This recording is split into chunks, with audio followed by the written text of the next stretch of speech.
Students, हम इस video में सिमेट्रिक रिलेशन को डिस्कस करेंगे कि किस तरह से हम चेक करते हैं कि कोई relation symmetric relation. If R is subset of A cross A, अगर R A क्रॉस A का सबसेट है जहां पर A कोई नॉन एम्प्टी सेट है, then R is said to be symmetric relation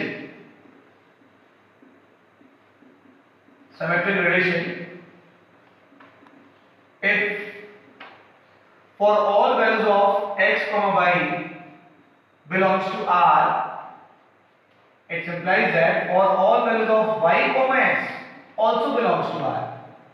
इसका मतलब ये हुआ कि अगर x comma y R में बिलोंग कर रहा है तो फिर उसका जस्ट उल्टा मतलब y comma x भी R में बिलोंग करना चाहिए।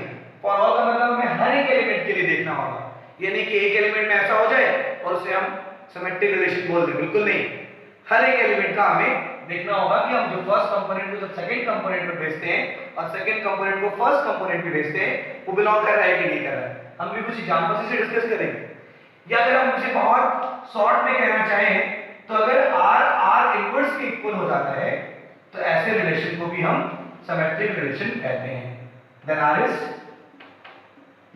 Is symmetric relation, then R is symmetric if R is equal to R inverse, then R is symmetric। अब बहुत लोग R inverse को नहीं जानते कि सर R inverse कैसे फाइंड आउट किया जाता है, तो मैं तुरंत यहीं पर आपको बता देता हूं कि R inverse कैसे फाइंड आउट होता है। जैसे कि R is equal to यहां पर दिया हुआ है 1, 1, 2, 3 and 1, 3। अगर हम इसका R इनवर्स फाइंड आउट करना चाहते हैं, मैं यहां पर इस रिलेशन को सिमेट्रिक रिलेशन नहीं शो कर रहा, मैं आपको दिखा रहा हूं कि R इनवर्स कैसे फाइंड आउट किए जाते हैं। तो अगर मैं R इनवर्स निकालता हूं तो जो हमारे फर्स्ट कंपोनेंट होते हैं वो सेकंड कंपोनेंट बन जाते हैं, जो हमारे सेकंड कंपोनेंट होते हैं वो फर्स्ट कंपोनेंट बन जाते हैं। यहां क्या होगा 1, 1, 3, 2 and 3, 1। जो फर्स्ट कंपोनेंट्स के एलिमेंट होते हैं, देखिए आप फर्स्ट कंपोनेंट के एलिमेंट कौन-कौन से थे 1, 2, 1 थे। अब देखिए वो सेकंड कंपोनेंट के एलिमेंट बनते हैं और जो सेकंड कंपोनेंट के एलिमेंट थे 1, 3, 3, देखिए वो फर्स्ट कंपोनेंट के एलिमेंट हो गए। तो अगर कोई पूछता है कि ये क्या R सिमेट्रिक रिलेशन है तो इसे देखने के लिए हम देखेंगे क्या R इनवर्स के बराबर है। और दो सेट तब इक्वल होते हैं जब दोनों में सेम नंबर ऑफ एलिमेंट होते हैं और एलिमेंट भी सेम होते हैं। यहां तो नंबर ऑफ एलिमेंट सेम है, अगर हम R में पूछें कितने एलिमेंट हैं तो आप बताएंगे सर 1, 2, 3 एलिमेंट्स, और R इनवर्स में भी 3 एलिमेंट्स हैं लेकिन सेम एलिमेंट्स नहीं है। आप देख सकते हैं 1, 1 यहां है, यहां पे भी है, लेकिन 2, 3 belongs to R but 2, 3 does not belongs to R1। ठीक है, तो इसलिए हम कह सकते हैं कि ये जो हमारा R है वो R इनवर्स के इक्वल नहीं है। इसलिए ये जो हमारा R है R is not symmetric, यहां जो R है वो सिमेट्रिक नहीं है। हम और एग्जांपल भी डिस्कस करेंगे।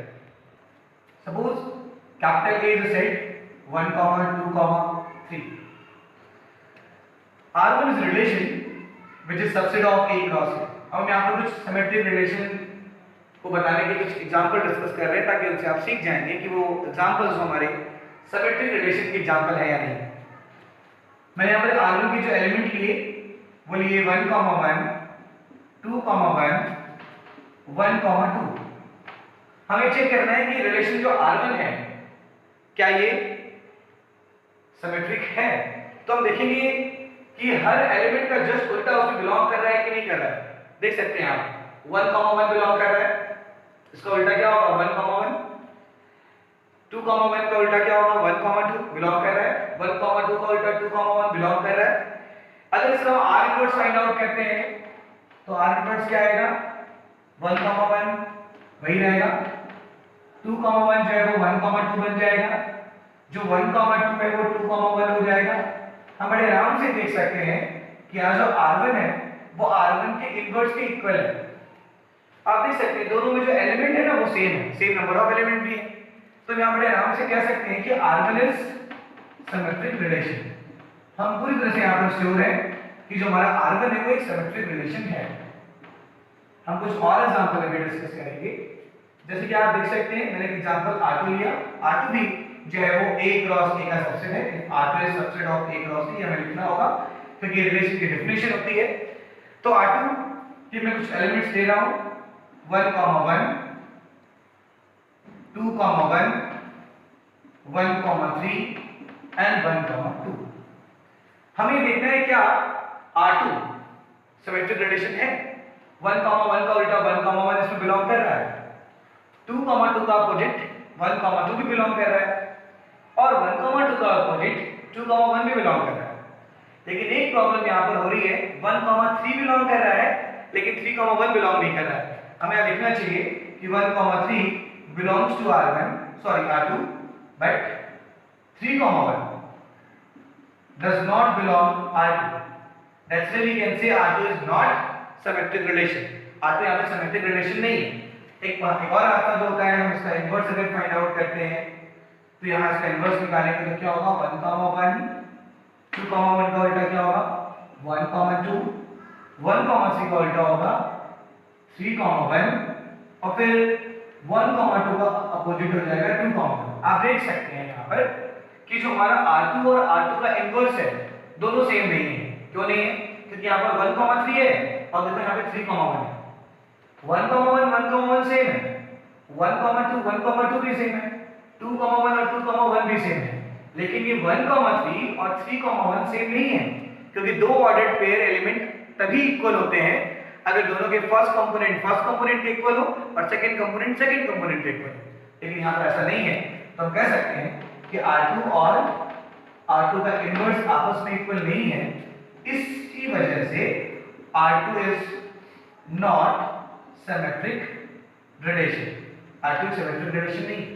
मैं कोई एग्जांपल लेता हूं, R3 subset of A cross A and the elements of R3 are 1,1, 2,2 and 3,3। आप देख सकते हैं कि एक प्रकार से आइडेंटिटी रिलेशन भी है सेट A पर।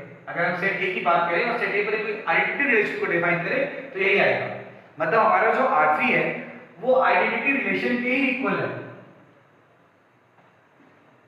इसलिए हम कह सकते हैं कि अगर कोई रिलेशन आइडेंटिटी रिलेशन ही है तो वो हमेशा सिमेट्रिक हो जाएगा।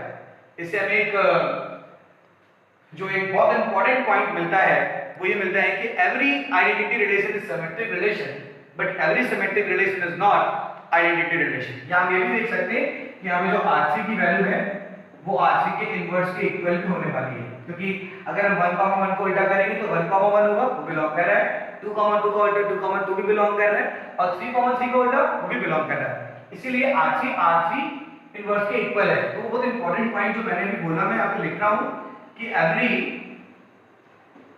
Identity relation is symmetric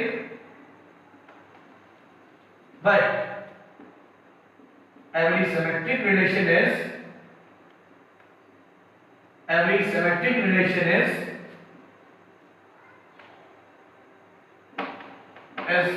not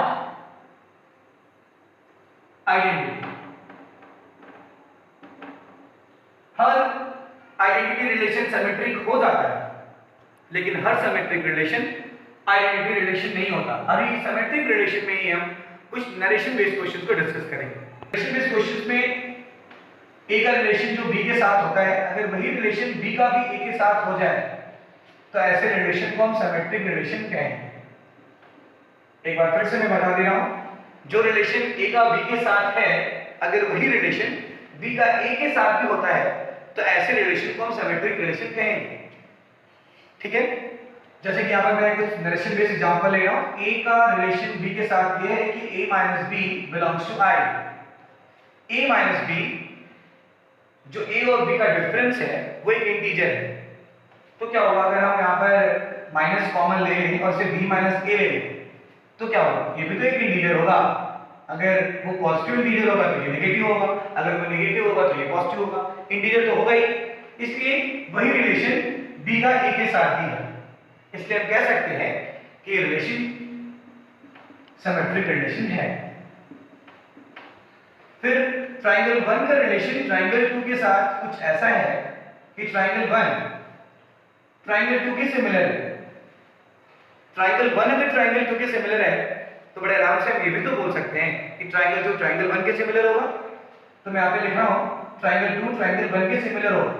अगर ट्राइंगल 2 ट्राइंगल 1 के सिमिलर होगा तो ट्राइंगल 2 भी ट्राइंगल 1 के साथ वही रिलेशन रखता है, इसलिए रिलेशन सिमेट्रिक रिलेशन है। फिर मैं एनसीईआरटी का बहुत इंपॉर्टेंट क्वेश्चन डिस्कस कर रहा हूं आपके सामने कि x का रिलेशन y के साथ ऐसा है कि x is wife of y। अगर x y की वाइफ है तो y x का हस्बैंड होगा। तो मैं यहां पे लिखना होगा y is not wife of x। इसका मतलब y का रिलेशन x के साथ वो नहीं है जो रिलेशन x का y के साथ है, इसलिए हम यहां पर कहेंगे इज नॉट सिमेट्रिक रिलेशन। इसलिए रिलेशन हमारा सिमेट्रिक रिलेशन नहीं है। मुझे पूरी उम्मीद है कि आपको सिमेट्रिक रिलेशन अच्छे समझ में आ गया होगा। मैं अगले वीडियो में ट्रांसफर रिलेशन को डिस्कस करूंगा जो कि बहुत लोगों को उसमें बहुत कंफ्यूजन रहता है। तो मेरी पूरी कोशिश रहेगी कि मैं अपने वीडियो में ट्रांसफर रिलेशन को आपको समझा पाऊँ। आप मेरे वीडियो को लगातार देखते रहिए और सब्सक्राइब करते रहिए। Thank you.